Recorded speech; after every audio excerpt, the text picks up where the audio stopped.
I know it's weird.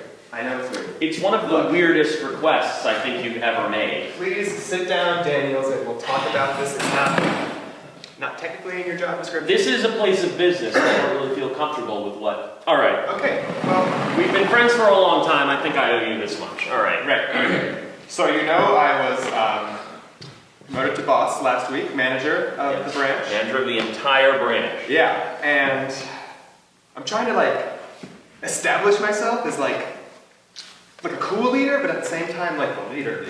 And so I'm gonna Right, but it doesn't make sense that you would want to just fire me to look cool. Right, because you're the coolest about it. I know I could be like, hey, you're fired, and everyone would be like, whoa, he's a scary boss, and then people will just be like intimidated. But Mitchell, and then we'll just get a beer, and it'll be fine. But I won't have a job, Mitchell. I won't have a job. But I'll buy you a beer afterwards. We'll see the game. It'll be exactly the same as it always is between us. But except for the job. But that you fired me. You're kicking me out of this office so that you can look good in front of all the other guys, in front of Johnson and Nichols. Yeah, why do you think I kept all the blinds open in my office? Yeah, it really looks like we're having some sort of confrontation right now. Yeah, it looks like we're having a confrontation right now because it's Alright, don't go play acting on me, okay? Alright, look, let's put it down there. You are not going to fire me from this job. You have been in charge of this branch for about 80 minutes, okay? You've been in charge of the branch for 80 minutes, and you're planning on firing your top salesman to make everyone else think you're cool? Yeah, that's it. You got it. See, you understand me so much, Daniel. It's so cool. And it's like Johnson and Nick out there would never understand this thing we have. I could just fire Johnson. He is a terrible worker. He doesn't come in most of the time. He just spends all of the company money buying coffee for clients. It's all for himself. All right, look. You're the big man behind the desk. Sit down. Okay. All right, Mitchell. Look. Let's. If you're set on this whole idea, let me just ask you something. Are you coming in here to tell me that you want to fire me, or are you coming in here to tell me that you're firing me? Well, I mean, I really don't want to, but I'm doing it. It's happening. So you're firing me? Yes, you're fired. You're firing me. You're firing me.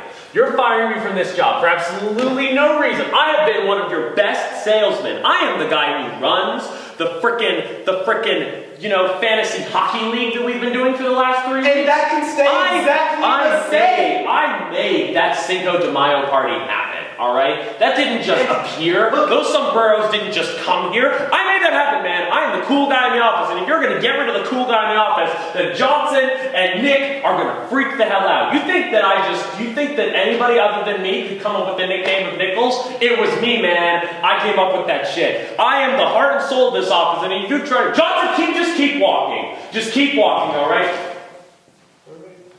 Just keep... Hey, that guacamole, that was killer. Cinco de Mayo, next year, man, we gotta do the same exact thing.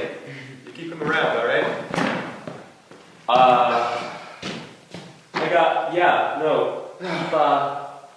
Okay. Okay, you know what? This is an example of exactly what I was talking about. My guacamole was killer. This is gonna make me look really good in the office, and that's... You sit back down. Mitchell, you sit down. I'm sitting. Yeah. You see this face? Yeah, Dan. You want to get beer with this face? Yeah. You want to eat this face's killer guacamole? Yeah. Then you keep me around. You can't have both, Mitchell. It's one or the other. Alright, let me be honest with you. I really don't want to fire you anymore. You made a big speech and you made a good point, and I really like that guacamole. Sorry, I still like the coworker thing. Okay. But now Johnson saw you making fun of me and saying mean things and yelling in my office. And you know Nick can read lips. You just know that Nick can read lips. That's one of the cool things about him. Johnson.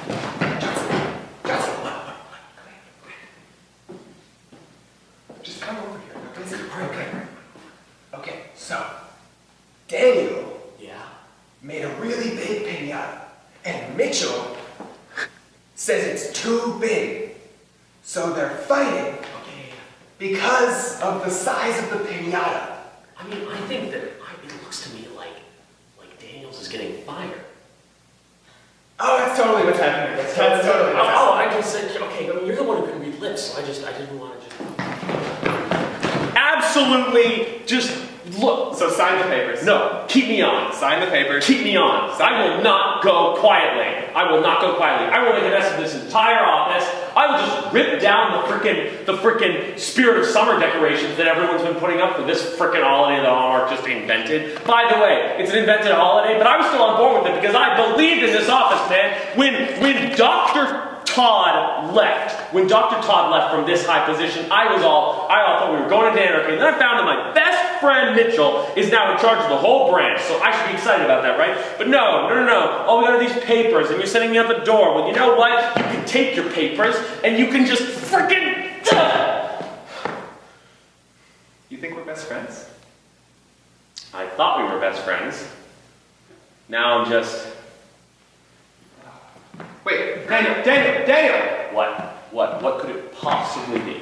What possible thing did you have to bring me back into this office so that I wouldn't, just take your favorite pen and just,